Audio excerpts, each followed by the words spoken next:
¿Qué encontraron? Pues yo no sé, no me dijeron. Por aquí estaba el campo de golf. No, el campo de golf es para el otro lado. No, es aquí, es aquí. El campo de golf era aquí, detrás de la loma. Estaba el campo de golf y por acá, por esta área de acá, estaba el aeropuerto.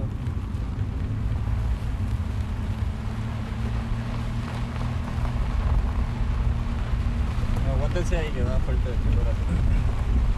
Míralo, ahí están. Ahí no era. Yo no sé, a lo mejor están consiguiendo algo Ahí no de la era. tierra. Porque... Ahí no era. Era. No son municiones. Sí, son balas de tanque. No, es que no son balas. Son balas de tanque del 82.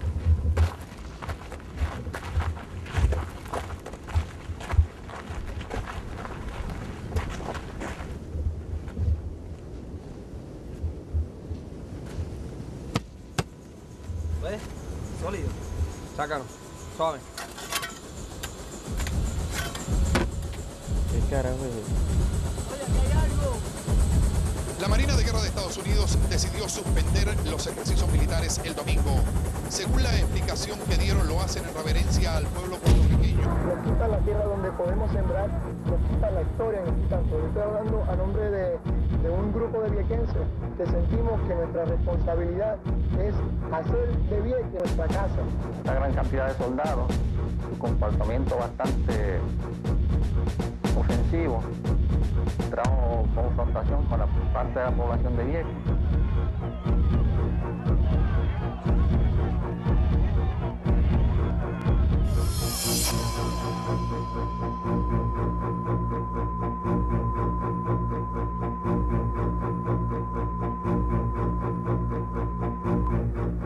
My fellow citizens, last April there was a tragic accident at the Navy range on Vieques. That accident focused attention on the long-standing concerns of the island about training operations there. It led to a strong view in the Commonwealth that the Navy should end its training on Vieques.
Bueno, ahora mismo Seba es una multitud de cosas.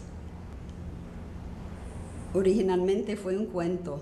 Pues Seba es un cuento muy bien escrito.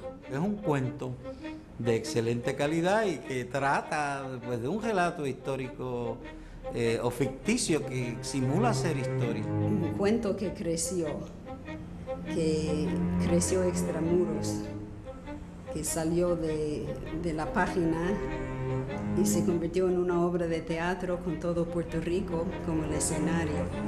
Todos los debates en la intelectualidad puertorriqueña esta semana se refirieron a la historia de Luis López Nieves en claridad. Que llamaron hasta la fortaleza a pedir cuentas, que por qué el gobierno de Puerto Rico no reclamaba ante las Naciones Unidas cuentas por este genocidio. Después fue un libro, que fue la publicación del cuento con una narrativa acerca de todos los hechos que se desataron como resultado del cuento.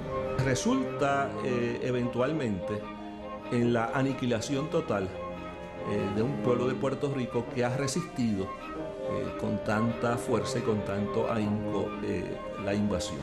Seba es la contestación que le da Luis López Nieves a la falsedad de que Puerto Rico no tuvo una épica frente a los Estados Unidos. Es un cuento cosa. O sea, visto de otra manera, y según lo releía en estos días para esta entrevista, es un cuento comiquísimo. Y es la historia de cómo la gente creyó lo que dice el cuento. Ladies and gentlemen, we interrupt our program of dance music to bring you a special bulletin from the Intercontinental Radio News. At 20 minutes before 8 Central Time, reports observing several explosions of incandescent gas occurring at regular intervals on the planet Mars. Ladies and gentlemen, this is the most terrifying thing I've ever witnessed. It strikes them head on. Lord, they're turning into flames. The whole field's caught by the woods, the barns, the gas tanks for the automobiles spreading everywhere. Coming this way now, about 20 yards to my right. We're diving on the first one. Now the engine's gone. Hey, top through. Ladies and gentlemen, due to circumstances beyond our control, we are unable to continue the broadcast from Grover's Mill.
La guerra hispanoamericana en Puerto Rico está desastrosamente indocumentada y mal documentada. Bueno, está muy bien documentada y muy mal leída esa documentación.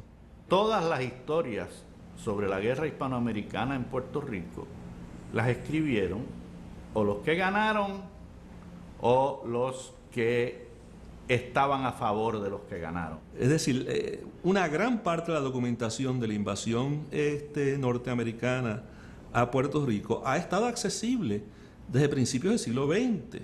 De manera que es toda mentira. Mentira.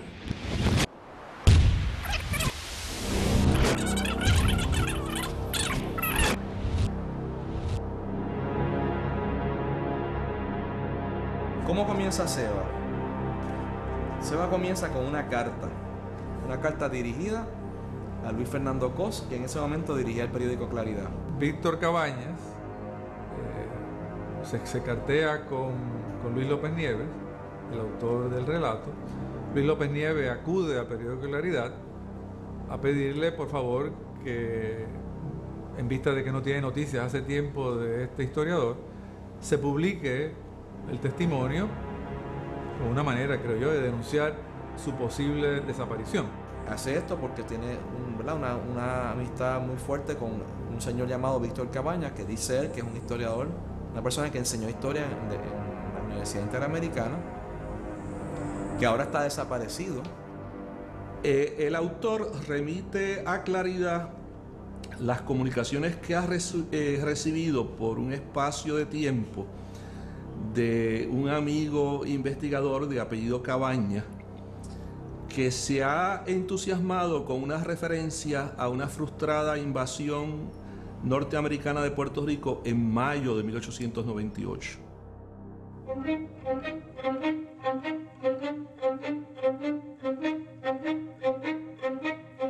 ¿Cuáles son los documentos que prueban que Víctor Cabañas descubrió esta gran verdad enterrada? El investigador Cabañas tiene que ir hasta un sitio remoto de Galicia para encontrar un mapa de Puerto Rico en que aparece Ceiba. Esta persona le escribe al autor advirtiéndole que él tiene pruebas de que el pueblo de Puerto Rico resistió la invasión norteamericana en el pueblo de Ceiba, que existía como evidencia de la resistencia del pueblo de Puerto Rico a la invasión de los Estados Unidos. Bueno, hay miles y miles de mapas de Puerto Rico del siglo XIX en que Ceiba aparece muy claramente indicado.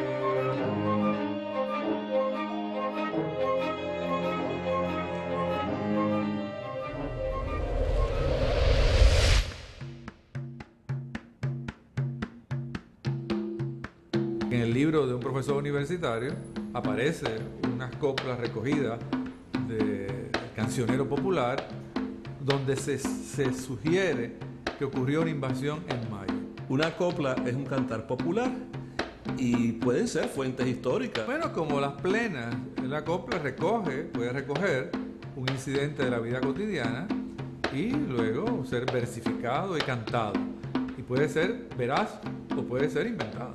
Puede llevar noticias la copla, pero la copla puede también ser amorosa o puede ser humorística. Hay todo tipo de coplas, ¿no? Bueno, en Puerto Rico la tradición ha sido, por ejemplo, que la plena era lo que se llamaba en una época el periódico del pueblo. Es decir, la plena cantada lo que hacía era dar las noticias que los periódicos controlados por los poderes que son no daban. Y son pistas. O sea, la copla es una pista y eso, pues, en eso es muy verosímil el relato de Ceiba, que Víctor Cabañas, ¿verdad?, se interesara por el contenido de esos versos o de esa copla, que le referían a algo, ¿verdad?, y que era contraria a la verdad, ¿verdad?, esa del 25 de junio.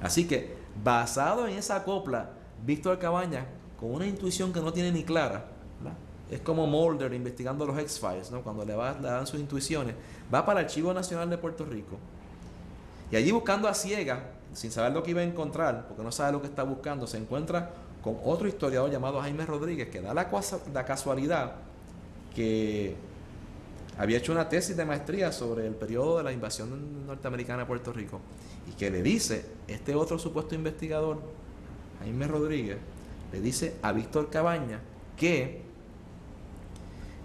cuando él estaba investigando su tesis de maestría, había unas cosas sobre el mes de mayo que nunca estaban claras, como una nébula sobre mayo, una nébula que él no pudo investigar, pero que él cree que ahí hay algo. Y entonces ahí Con esas dos cosas, Víctor Cabañas dice, toma una decisión que cambiará su vida. Esto todo ocurre según las cartas que él le envía a Luis López Nieves y que están en este sobre que se mandan a Claridad el 27 de junio de 1978. Se tira para Washington para ir a investigar en los archivos de Washington a ver si encuentra su sospecha de que en mayo ocurrió algo importante, en mayo del 98. Y que logra contactar una nieta del general Miles que le facilita acceso al diario de Miles. Y en el diario de Miles pues supuestamente está el relato de la resistencia de esta población ceba a la invasión norteamericana.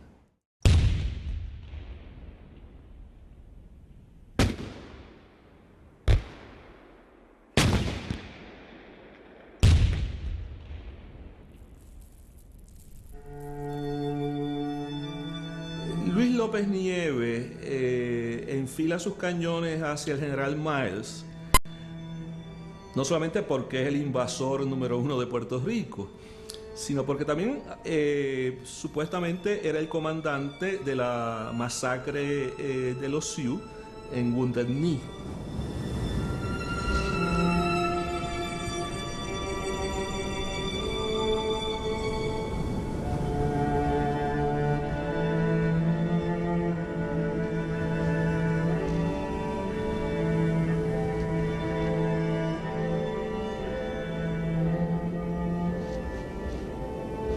Miles entonces creo que participa en esas guerras indígenas y ese es su expediente, parte de su gran ejecutoria antes de llegar a Puerto Rico. O sea, que establece la posibilidad, ¿verdad? No la posibilidad, establece el hecho histórico, verificable y comparable, ¿verdad? Y constatado de que Miles tuvo en esa guerra, dirigió una masacre contra los indios.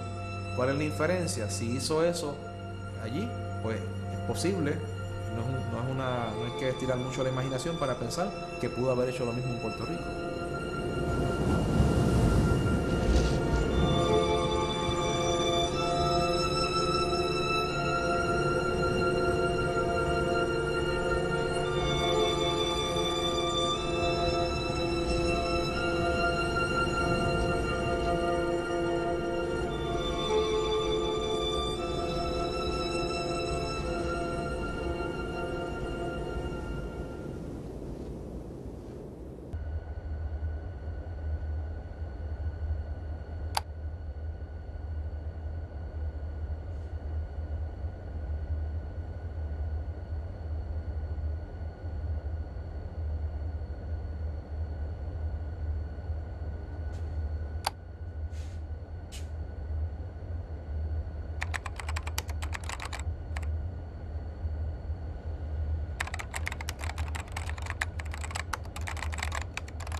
Los españoles sabían que los americanos iban a desembarcar en algún sitio fuera de San Juan, ¿no? De hecho, el New York Times, como titular, el 24 de julio, que era un domingo, como titular del periódico, pone: Miles va a desembarcar por Guánica. De tal manera que el elemento sorpresa realmente no estaba ahí. Los Estados Unidos decidieron que no podían sencillamente destruir la resistencia en San Juan, que no podían ocupar la ciudad de San Juan como habían ocupado la ciudad de Manila en las Filipinas. Y por eso, al ser derrotados en San Juan, deciden entonces que tienen que escoger entre invadir por Fajardo y Ceiba o invadir por Guánica en el sur.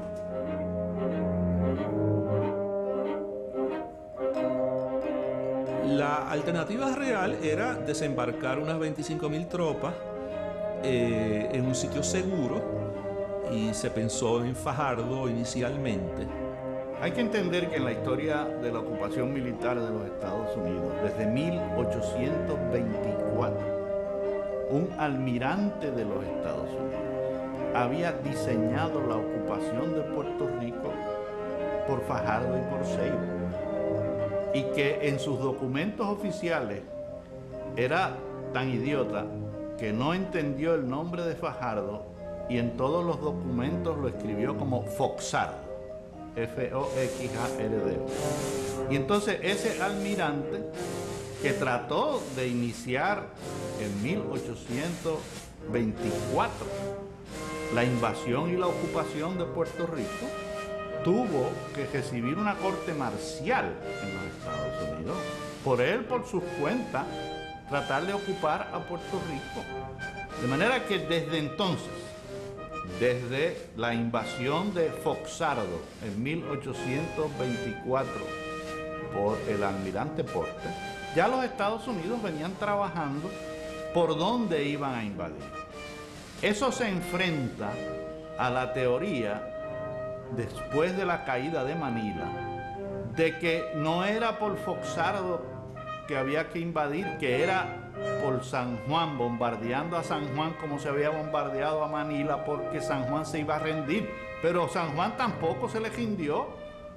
Y entonces tuvieron que decir, bueno, pues entonces vámonos por el sur, vámonos por Guánica y subimos, ¿por dónde? Por el Asomante. Y en el Asomante se los comió la bruja también. Y en el Asomante se paró la invasión por los puertorriqueños, no por las fuerzas militares españolas, por los puertorriqueños.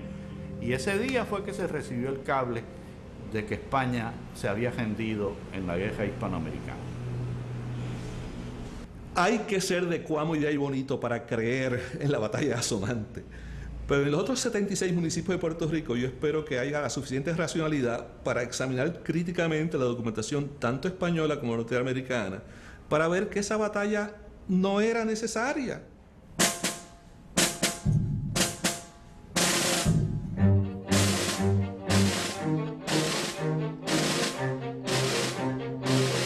En primer lugar, las tropas voluntarias eran bisoñas.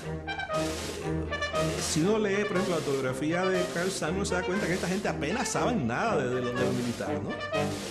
Son aficionados, son muchachos lanzados a la aventura. Entonces, Miles sabe perfectamente que estas tropas no pueden dar una batalla abierta y frontal con tropas españolas. Hay una supuesta batalla de Cuamo, que fue un combate de menor envergadura del que se le quiere atribuir hoy día, porque los norteamericanos sabían que la carretera de Guayama a Calley, que había sido abierta en años recientes, obviaba la subida de la cuesta de la Asomante, y que una vez que tú estabas en Calley, seguías derechito por la carretera central hacia San Juan sin tener que subir a Asomante.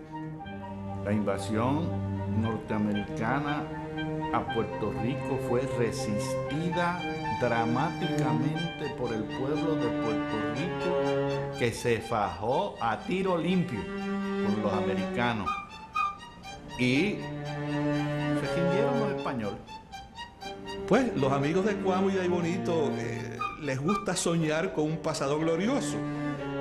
Para mí el pasado glorioso de Cuamo es cuando pidió que se repartieran tierras entre los desacomodados en las instrucciones de Powell en 1812, y no estas pseudo batallas que solo alientan los egos localistas y etnocéntricos de alguna gente. Todo el que lea la historia según Fernando Picó va a creer que este es un pueblo, voy a buscar una palabra elegante para poder decirlo, un pueblo dócil. Lo que pasó en la invasión norteamericana por Guánica es que en efecto se le enfrentaron una docena de puertorriqueños que incidentalmente eran negros y no pudieron detener la invasión porque los americanos que estaban desembarcando eran miles. Pero yo te aseguro a ti, porque yo soy el nieto de uno de los hombres que bregó con eso, que me lo contó otra vez, que esa invasión se detuvo a la salida del pueblo de Cuamo el 9 de agosto de 1898 y se detuvo para siempre y se derrotó al ejército de los Estados Unidos en las alturas de Asomante, en la trinchera, unos días después, y que si no fuera porque España se rindió, Puerto Rico hubiera ganado la guerra hispanoamericana a los Estados Unidos. Creo que sí, obviamente hubo combate, pero tampoco inflemos el nombre más allá de eso, ¿no?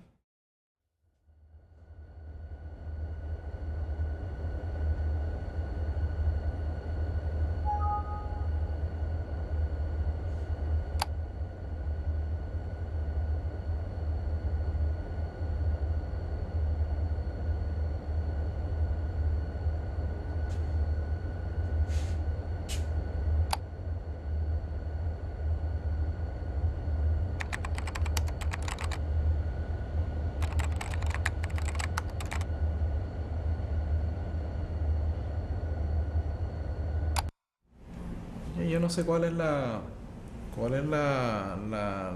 obsesión con encontrar la resistencia en Ceiba o en donde sea.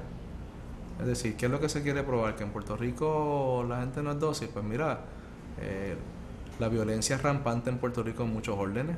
Si eso es lo que se quiere ver. Aquí se mata una mujer cada que sé yo cuántos minutos, hay todo tipo de violencia doméstica, violencia contra los niños, violencia contra los deambulantes, contra los dominicanos.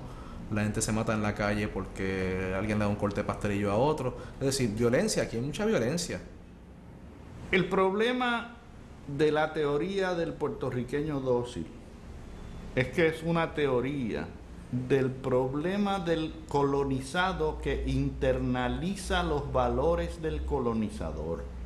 Esa percepción derivada del imperio la internalizan los historiadores, algunos, y los dramaturgos, algunos, del país colonizado.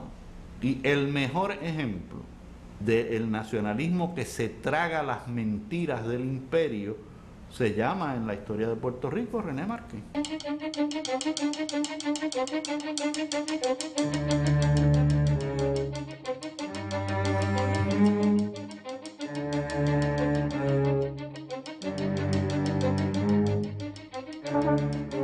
La historia de Puerto Rico fundamentalmente es una historia de negociación y acomodo con la presencia norteamericana en todos los órdenes. ¿Y por qué no habría de ser así dado lo que ocurrió en Puerto Rico? Es decir, ¿por qué aquí habría de haber una revolución o una resistencia? O sea, Asomante, eso es un chiste. Es un chiste, o sea, el Asomante. O sea, que unos 10 o 11 españoles o criollos en un aparato armado auxiliar del ejército español pelearon con las tropas norteamericanas por un ratito en Asomante. ¿Prueba qué? No nada. O sea, eso es como ridículo elevar eso a nivel de batalla y de heroísmo. O sea, es una cosa patética. Me parece que es un chiste mal gusto. Cuando, si tú quieres estudiar eso, pues tienes, o sea, en Cuba hubo guerra, en Filipinas hubo guerra, hubo guerra de independencia en América del Sur, las colonias norteamericanas se sublevaron, hubo guerra, eso son guerras. El pueblo puertorriqueño ha dado ejemplos dramáticos a través de la historia de que no solamente no es un pueblo dócil, sino que es, para que lo entienda todo el mundo, el único pueblo que ha tratado de asesinar al presidente de los Estados Unidos y el único pueblo que ha tiroteado al Congreso de los Estados Unidos de América. No somos extraordinariamente afortunados en Puerto Rico por no haber tenido esas épicas, por no haber tenido esas guerras, por no haber tenido esa destrucción y esas muertes que implican las guerras. Es decir, que aquí se haya podido dar un proceso político que nos ahorrara eso. ¿Por qué la búsqueda de esa victimización de esa épica, de esa tragedia? Desde la batalla de Guam, desde la batalla de Asomante, desde las partidas sediciosas, desde la experiencia traumática del asesinato de Francis Ricks y del asesinato de los asesinos de Francis Ricks.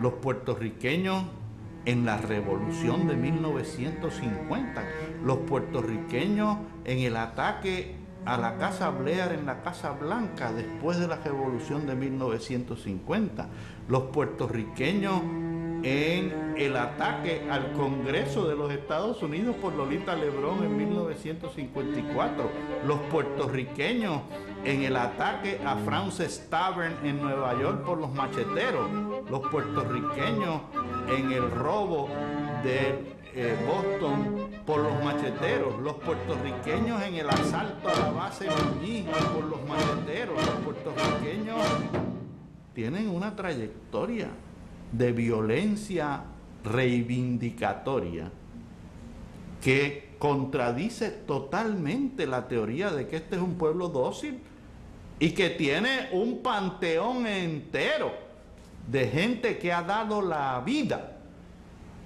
por la afirmación nacional de Puerto Rico.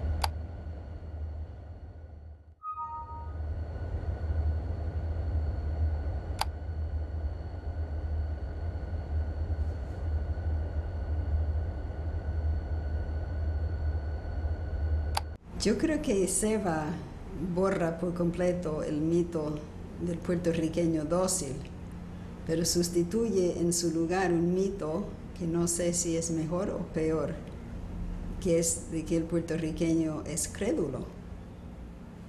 En Puerto Rico, en el momento en que ese cuento salió a la publicidad, Puerto Rico se lo creyó. Lo que pasa es que con el mundo tan rápido, la gente no reflexiona lo suficiente y se cree cualquier cosa.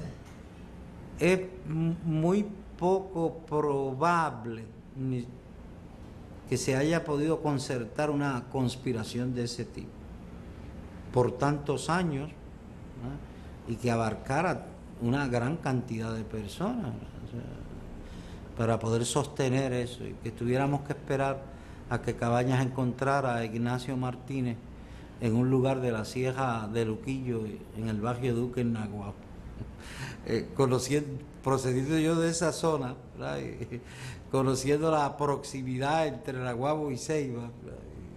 O sea, que lograran exterminar de la faz de la tierra todos posibles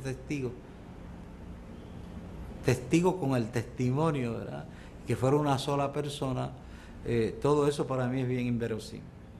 En un pueblo, en una isla tan pequeña, donde todo el mundo se conoce, donde casi todo el mundo está emparentado, eliminar un pueblo, no importa que haya sido de reciente creación, no puede ser ignorado por los pueblos vecinos, ni que hubiese un desierto del Sáhara entre Ceiba y Fajardo y Humacao y todos los demás pueblos cercanos. Es decir, todo el mundo se conoce en este país. ¿Cómo se borra el recuerdo? Se puede borrar físicamente un poblado, pero borrar el recuerdo de la gente que vive, que colinda con el pueblo, eso es un disparate colosal. O sea, la historia tiene mecanismos para verificar que no ocurrió lo de Seba. En primer lugar, el hecho de que hubo resistencia armada de la parte de los puertorriqueños.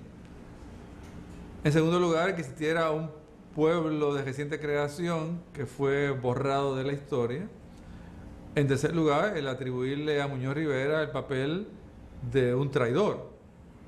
Que se realizara una conspiración de forma tal y tan perfecta que se aniquilara a todo el mundo y que no se filtrara hacia Naguabo, por ejemplo, o hacia Fajardo, la desaparición del supuesto poblado este y de su gente.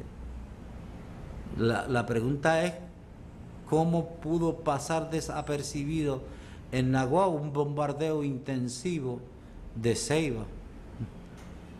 La carta de Miles, por ejemplo, el general Miles, que escribe el número 7 cruzando el número como se hace en Europa, es una cosa poco hecha en Norteamérica. Lo más inverosímil hay es que él pudiera sacar el diario, sacar fotocopias, dejarle las fotocopias y llevarse el original. Eso es una de las cosas ilógicas del cuento, porque Miles, para borrar el ejemplo heroico de estos puertorriqueños, decidió dilapidar un pueblo, fusiló a la gente, el que no murió en batalla fue fusilado, y encima de ese pueblo se construiría luego una base militar. Y lo raro es que después de pasar todo ese trabajo y de borrar todos los documentos, dejó su diario. Me parece a mí que si uno es un genocida con todos los documentos, lo menos que hace es poner en primera persona el testimonio de que él es el responsable de ese genocidio. Bueno, esa es una de las tantas cosas ilógicas en el cuento de Ceiba. Y después, cuando Miles habla del CID, hay muchos estudiantes de español que no saben quién es el CID, y como el general Miles, por buena que fuera su educación, cómo va a saber y mencionar al CID en una carta. Lo que hace más creíble el cuento es que viene después del Cerro Maravilla. El Cerro Maravilla también creó una sensación en la gente de que todo es posible, de que siempre se puede manipular la evidencia, de que los testimonios que se dan en las cortes de justicia son falsos, no siempre son verdaderos, y de que si de la misma manera que en Maravilla se mintió vulgarmente, ¿por qué no hacerlo en el caso del 98? Me hubiera gustado analizar Ceiba con una computadora para decir definitivamente si es mentira o verdad. Pero el autor lo hizo imposible, porque las muestras de cartas de Miles son traducidas al español, con la excepción de una sola carta que solo tiene 98 palabras, que no es una muestra suficiente para determinar si Miles fue el verdadero autor de esa carta. Es muy convincente en ese sentido para el que piense que únicamente lo que los historiadores hacen es eso, o sea, que la única manera de demostrar es refiriéndose a documentos, mostrando ejemplos, ¿verdad? O copias de esos documentos, o hablándonos de diarios, ¿verdad? Y lo que se olvida es que el historiador, pues, lo primero que hace es validar la realidad del documento. O sea, que no basta con decir este documento, el diario del general Miles o el mapa tal, ¿verdad? Habría que corroborar eso.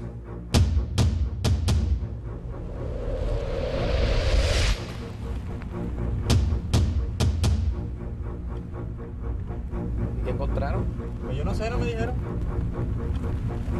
Por aquí estaba el campo de golf. No, el campo de golf es para el otro lado. No, es aquí. Míralo, ahí están. Ahí no era. Entonces, yo no sé, a lo mejor están consiguiendo algo ahí no de la era. tierra. Porque... Ahí no era. Un tanque del 82.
Bueno, esta excavación fue un error. Realmente no íbamos a excavar en esta área, pero pues, o sea, esto no es una cosa tan extraña. Nosotros nos esperábamos encontrar cosas raras en el área. Usamos un tipo de artefacto para eso. Yo no contemplaba abrir aquí, como te estaba explicando. Nosotros íbamos a estar revisando el área más abajo, pero ellos no entendieron bien y curiosamente encontraron algo que no habíamos encontrado hasta ahora.